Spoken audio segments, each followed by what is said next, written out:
G'day you mob, Pete here, and this is another episode of Aussie English, the number one place for anyone and everyone wanting to learn Australian English. So today I have a Goss episode for you where I sit down with my old man, my father, Ian Smisson, and we talk about the week's news, whether locally down under here in Australia or non-locally overseas in other parts of the world. Okay, and we sometimes also talk about whatever comes to mind, right? If we can think of something interesting to share with you guys related to us or Australia, we also talk about that in the Goss.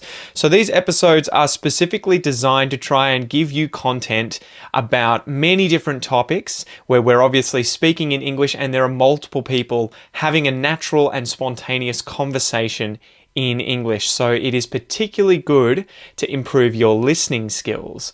In order to complement that though, I really recommend that you join the podcast membership or the academy membership at aussieenglish.com.au, where you will get access to the full transcripts of these episodes, the PDFs, the downloads, and you can also use the online PDF reader to read and listen at the same time. Okay, so if you really want to improve your listening skills fast, get the transcript, listen and read at the same time, keep practicing, and that is the quickest way to level up your English. Anyway, I've been rabbiting on a bit. I've been talking a bit.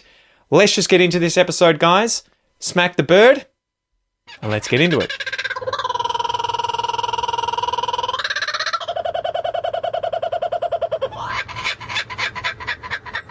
G'day, you mob. Welcome to the Goss. How's it Dad going? And Pete. Yeah, it's The Dad, Dad and and Pete show. Yeah. They'll meet you in public and they'll be like, "What's up, Dad?" What's up, Dad? Yeah, exactly. Well, as we said in the previous episode, dads don't have all dads and all mums have the same first name. That's it. So, what is the story? What's the Goss? Every year there's every year for the last sort of 15 or 16 years, there has been Australia's favourite bird. And 50 birds get shortlisted by somebody, I don't know who, and the list goes out, and then there's a popular vote for which one is to win. And this year's one came out about a week ago. They go through a certain number of rounds, don't they, where they knock out... It's the devil take the hindmost thing of they drop the bottom 10, and then the voting continues, and they drop the next 10, and eventually you get the top 10, and that becomes the final list. So the superb fairywren. Superb fairywren, Yes, or the blue wren as it has often been called. Yeah, a lot of my friends were bummed out. They were hoping for either the tawny frogmouth, which I think came second, or the pelican, which got chucked out a few rounds earlier. Pelican dropped off fairly quickly, yeah. So the superb fairywren. Do you reckon it was a worthy winner? They're all worthy winners because if you look at the top 10, they all have a reason to exist in the list. Some of them, I don't know whether you want to go through the whole list, but certainly the top 10. But some of them are there because they're either rare or endangered and so on, and so they have some sort of esoteric value. Others are just there because everybody knows them, and certainly in southeastern Australia, everybody knows the superb fairywren. Most people call it the blue wren. Do you want to describe it because the for male listeners have who may not a know? dark blue and light blue head on it. Fairywrens, they're about this sort of size, 8 to 10 centimeters tall. You can be pretty certain any animal that has the description the word fairy is small. Yes, exactly. Small. The fairy elephant. That's it, exactly. They weren't big fairy. Fairies tended to be little small mythical creatures. But so the fairywren won with almost 14,000 votes. Almost 14,000 votes. Then we had the tawny frogmouth. Tawny frogmouth, yes. The gang cockatoo. I could read out a few of these and maybe we talk about favourite ones out of these. So what have we got? The gang cockatoo. I voted for the gang cockatoo. These are these cockatoos with red heads. Well, they're the males have red heads. Right? Yeah. Adult males have red heads, yeah. The galah was fourth. Yeah. Australian brush turkey. I always thought they're bush turkey. Yeah. They're a pain in the ass. From Queensland. They're just raiding campgrounds. They're just giant chooks, basically, raiding campgrounds and backyards, and they taste horrible, right? Because they're clearly not. Because they're still around. Yeah, exactly. No one's chucking them on the menu. Yeah. Sorry for looking away. I'm reading off another screen. Yeah, there were a few good ones though. Region honeyeater, the Guardian. That's an extremely endangered. They look like there's only 200 and something birds left in the wild. The Guardian finch. This is beautiful. You can own these. Gouldian Yeah, funnily enough, I finches. was looking through these and I was thinking the only one of these birds that I have not photographed is the Gouldian finch. They live in Um, arid environments, don't they, in the north? they live in Top right end. there, the top end. They're in the top of the Northern Territory. Mm-hmm. I've never even seen one in the wild. Well, you I don't have haven't to see spent a one in lot the of wild. time in Just the get your wild. camera. We can go to the pet store in Geelong, and they got them there, and take a photo of Yeah, one I know there. it's not quite Done. the same. Knock it off the But, list. not quite the same. And we got the The laughing. bars on the picture might the Gouldian finch in jail. Yeah. You'll have to just take like a little you get a computer, put a different screen on it, hold it behind it, and then just be like, boom, knock him off the list Knock out. it off the list. Yeah. And what have we got? Laughing kookaburra, the magpie, and the peregrine falcon. Yes. So, out of all these, which do you think should have been the winner? Well, I voted for, so that probably gives me an inherent bias. I voted for the gang cockatoo just because they're one of my favourite birds. There, and I've got for anybody who's interested, self promotion. I've got a YouTube video on photographing gang cockatoos because they're just cute birds. They have this really cool. All cockatoos have a really cool call. Some go from the completely raucous to others that are a little more chatty, but the gang cockatoo's sort of nickname is the squeaky door bird because they have this sort of call that goes. I'll see if I can find it whilst you're talking about it. I'll see if I can get it up on YouTube and because they're sexually dimorphic, which a lot of birds are not. Do you want to explain what that means? Yeah, it means that males and females, adult males and females, look different. A lot of birds sort of are, but they're minuscule. Like galahs, there's a change in eye colour between them. So from a distance of more than about 10 metres, you couldn't tell a male from a female. But gang cockatoos, the males have this really bright red head, and the females don't have the bright red head, but they have a breast and chest of sort of yellow and orange stripes. So they're really cool looking birds. And all parrots are cool, and cockatoos are great anyway. So they're one of my favourites. So. See if I can play this from Tim Sigg's YouTube channel. I don't know if it'll... Is that playing? Can you hear that? I can't, no. Ah, lame. It'll be playing through my speakers. It'll be playing in the background. It's going to be playing to you. What I can probably do, cheekily... Hey, I might be able to find one. Hold on. I can cheat. I can find it on my phone. That's probably copyright. Hold on. Wait, I've taken it off. Put it on display audio. Yeah, they do sound like a squeaky door. Yeah. They're really cool. And they don't tend to hang around in big flocks, but you often get sort of a pair, male and a female, or a family grouping if it's post-breeding, because the youngsters hang around for a while with them, and so you'll find them just chatting to each other up in the tops of trees. So the view you typically get of a gang cockatoo is looking straight up its backside, which is not the most attractive view. But if you get them in low, branches and things, they're really cute. Yeah, they're pretty cool. And they're our smallest cockatoo, or smallest black cockatoo. The galah's a bit smaller. It's another cockatoo, but so they're interesting. So the males are the colourful ones here. They're the red heads, and the females are sort of just drab black. Yeah, except they've got the orange and yellow stripes on their chest. So. Okay.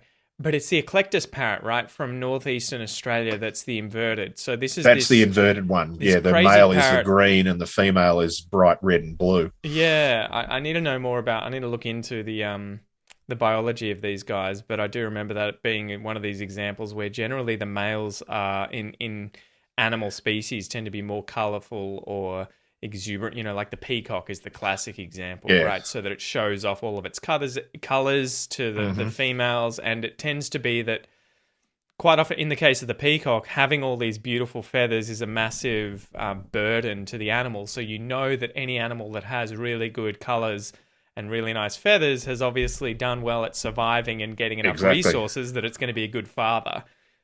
I think what's the other example? There's a American bird with a massive tail, right? That has like this meter-long tail that it has to fly with through the air, and it's just a massive hindrance for the bird. But the fact that it's a hindrance shows to other females that bird, whichever bird has the longest tail, is obviously the fittest. It's so funny because these things are kind of redundant. You're kind of like, well, if it didn't have to have the tail, it would actually do better. Yeah. But the females wouldn't know which one to choose. It's about sexual selection. Is that in these cases where it's the females who are choosing males in order to reproduce. then the male has to be able to demonstrate their fitness, fitness in the biological sense of able to produce more offspring, more successful offspring. Means that they have to have that way of showing off. So the peacock's tail, as you said, is a classic example and something that it's the biggest show off you can imagine. It's basically saying, choose me. See me. Yeah. So for me, I don't know. I'd probably pick the magpie, man. It's funny, Kel and I have a love-hate relationship with the magpie. Well, in general, but with the magpie, she hates them. And I see them as just phenomenal parents. They're just being very protective. Well, they're swooping birds. They'll actually swoop and they literally attack people. Oh, there was a photo going around the other day. I'll have to try and send it to Francis to show you guys, where a guy was on his bike and his cheek was being pinched. He's one of my Facebook friends. He's a local down here. Pete Marinator. Oh, too funny. So, he was apparently now, whether it was him, around. I can't remember whether it was him because I just looked very quickly, whether it was actually him or whether it was a photo that he found, but I think it was him. So, this birds. So that they are brutal. I want to know how he got the shot. Riding a bike with your phone in front of you waiting. I have a feeling that he knew that the bird was there and he was like, I'm going to try and get a good shot of me going past it. But it is funny, and I wonder, I'll have to look into the stats, but last year there were probably more people or more humans died as a result of magpies than they did from crocodiles. Because we had at least an old gentleman who fell off his bike after being swooped and died. Yeah, tragically. It was the baby that died and after the baby its that's mother mum fell it. on it. Yeah, because the magpie attacked it. And so I kept saying to Kel, like, if you go out and about, just put something over the over the pram. Yeah, over the pram. Yeah, exactly. Don't carry the baby in your arms in swooping country. Yes, but it was, and it's a big thing in southeastern Australia and southwestern Australia where the birds are. Is you see particularly people riding bikes, where they all have little plastic spikes sticking out of their helmet. Ziplock. What are they called? Again? The ziplock, zip ties. Sticking out of the top of their helmet to prevent the birds from attacking the helmet. Which I would have thought that was the purpose of the helmet, but I want zip ties around my face and my neck. Thanks. Yeah, I don't know. I like magpies. I think they're great. So do I. They're cool birds and they're great fun. They got one of the most beautiful calls, particularly when they go in a chorus where you get a family of them all singing to each other. It's a classically Australian sound, like the laughing kookaburra, which is that classically Australian sound that you cannot get in. No other bird sounds anything like it. It's a weird one because I always see it in films that are filmed in jungles, right? And so, the old Tarzan movies, supposedly in Africa, and they've got peacocks, which are Indian, and kookaburras, which are Australian. And you're just like, what the hell? Did you just like? They're exotic noises. Yeah, I know, but today it's one of those things you can't get away with today because too many people are exposed to these sorts of animals and know. But even now, sometimes you hear the kookaburra in the background, and you're just like, mate, we're watching a movie about the Amazon. Like, what are you doing? And the other one is there's a frog call that's the nickname for this species of frog is the Hollywood frog because it only occurs around Los Angeles. But it's the classic frog call that you get in all of these movies because it's exotic and it's easy to get. It lives in this really small area around the city of Los Angeles. Yeah, it is funny when you, as a biologist, start to pay attention to those sorts of things, animals and stuff used in films. I was watching Wolf Creek the other day, which is a sort of horror thriller series and set of films in Australia about, effectively based on Ivan Milat, who was the backpack serial killer that was in New South Wales. I think that was at the 90s. So he would effectively abduct backpackers, hitchhikers, give them a lift somewhere. And generally, I think quite a few were couples, and he would just kill the guy and do whatever with the woman, and then kill her. And eventually, he got caught and sent to jail. But they based this Wolf Creek on that. So if you guys like horror films and sort of these sort of slasher thriller movies, check it out because it's definitely full of good Australian slang. They've really pumped that into it. They really Australianized it. Yeah. And it's hilarious because the actor is the main guy who is I've forgotten his name, the guy that's murdering everyone. He was on Better Homes and Gardens back in the day, which was this sort of like your back garden kind of TV show, right? I should do him a favor and look at John Jarratt. John Jarratt, yeah. So he's a great Australian actor. I really like him. And it's funny because you hear him talk normally and he just sounds like a general Aussie accent. But then when he's in Wolf Creek, it's much he's more really Aussified. Yeah, how's it going, mate? Yeah, and doing all of the like, oh, it's just a few Sheilas, she'll be right, mate. Really turning it up because it's probably an American audience that loves it. Anyway, I was watching this film, and they were in Central Australia, and I saw my master's degree species that I was studying there, and I'm like, it's not found in that area. They're coastal. Yeah. They're not found in that area. And I was just thinking, No. they've dragged But hey, some they were poor filming. They're goanna. actually filming it in Sydney. Yeah, well, they dragged some poor goanna out, someone's pet, put it in the desert, and then we're like, yeah, this looks right. And Yes. it was just funny because you're like, damn it, biology's ruined my film watching experience. Yeah, well, what can you do? Yeah. Anyway, anything else to add for this episode? Yeah, Joe? so the sort of silly follow-up story to this was that in New Zealand they have a similar one, and there was this sort of controversial story that came out this year about the New Zealand, favourite bird. In the list of finalists, they included a bat, and there's Why two not? sides to this argument. Why not? It's not a bird. Yeah. If they called it the most popular flying thing, that's fine. And I sit very clearly on the grumpy old fart scientist side of this that says we have enough problems in our society with people misunderstanding science. But when we deliberately provoke the problem by putting this in,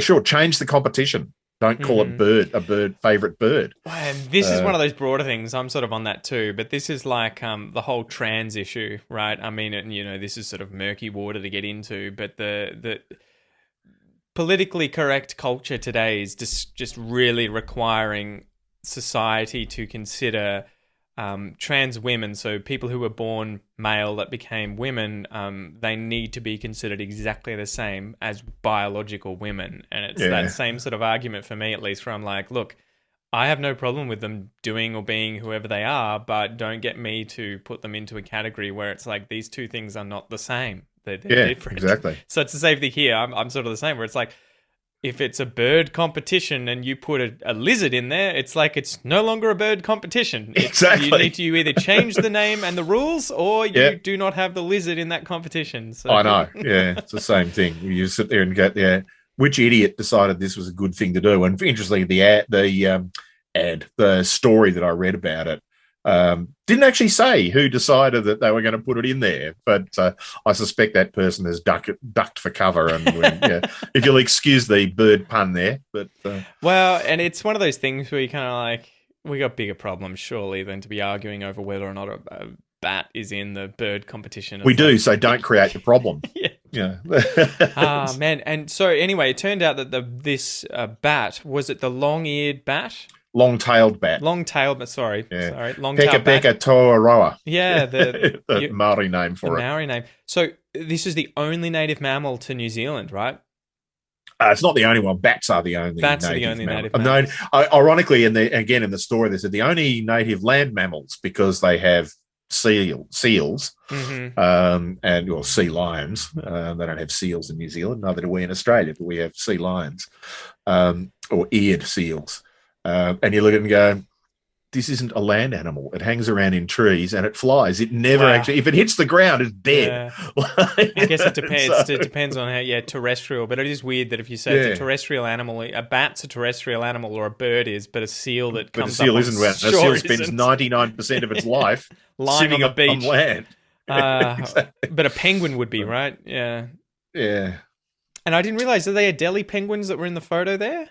Hang on. What New Zealand looks like they've got a few different species of penguin. I think Australia's only got the little penguin, right? Yeah, well, it depends. Yeah, New Zealand has lots of little offshore islands and things as well, but their main ones are the little penguin, same as Australia. Okay. So it's they call it the blue penguin and the yellow-eyed penguin, which is from the deep south of New Zealand. I've seen them in the wild. They're really cute. Yeah. In fact, I was on a beach right on the south of the South Island, as far south as you can go in New Zealand without being on Stewart Island, which is the forgotten third island at the bottom. Your mum and I were just down there, visiting this beach, and I was photographing some oyster catchers, and this yellow-eyed penguin just sort of leapt out of the water and walked about 10 metres away from me, walked straight past me up the beach. Just went, what the? And these are big. Yeah, they're not emperor penguins, but they're much bigger than what we call little penguins. So you've just blown my mind. I'm looking at a map here and I'm like, holy crap, New Zealand is 3 islands. Yeah. I thought it was 3 major islands. Obviously, it's got lots of little ones. But mind blown.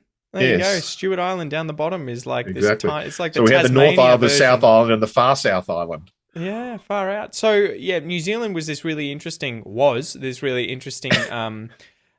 country or I guess series of islands because it had no land mammals besides flying bats, right? So before European colonization, although I don't know if the Maoris or the Polynesians brought pigs or anything like that with them when they came over, but prior to human settlement of the island, and the Maoris only arrived about 1,000 years ago, right? Less than that.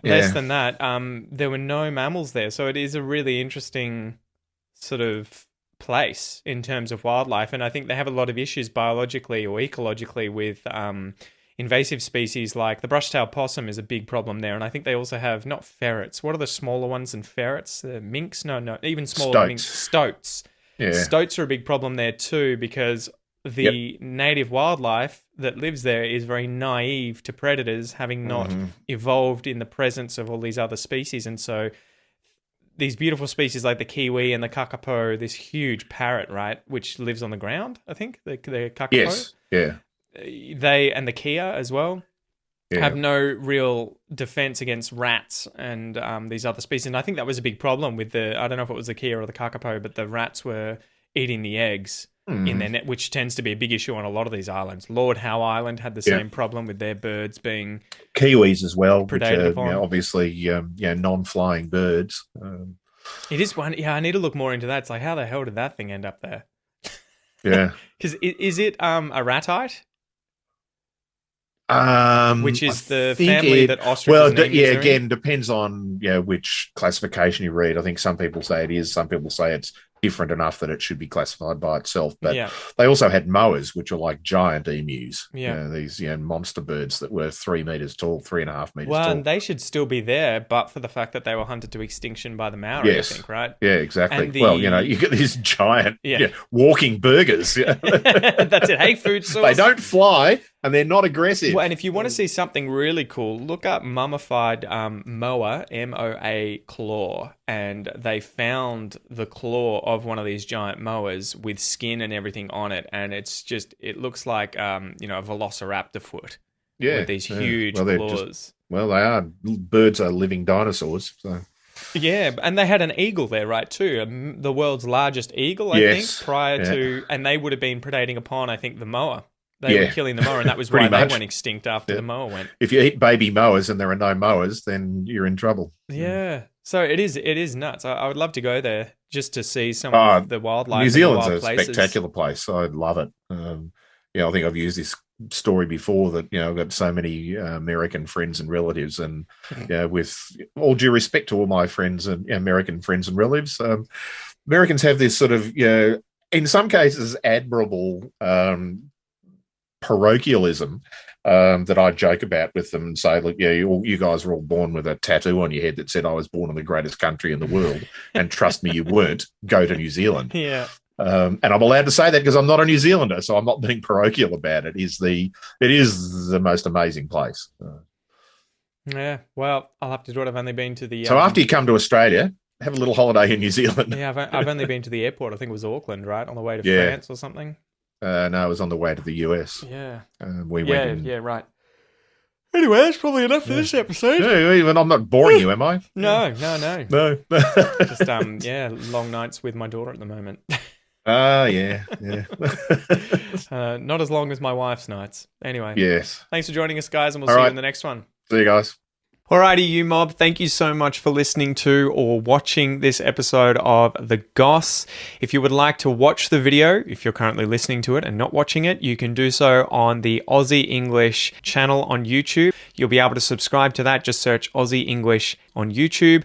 And if you're watching this and not listening to it, you can check this episode out also on the Aussie English podcast, which you can find via my free Aussie English podcast application on both Android and iPhone. You can download that for free, or you can find it via any other good podcast app that you've got on your phone. Spotify, podcasts from iTunes, Stitcher, whatever it is. I'm your host, Pete. Thank you so much for joining me. I hope you have a ripper of a day, and I will see you next time. Peace!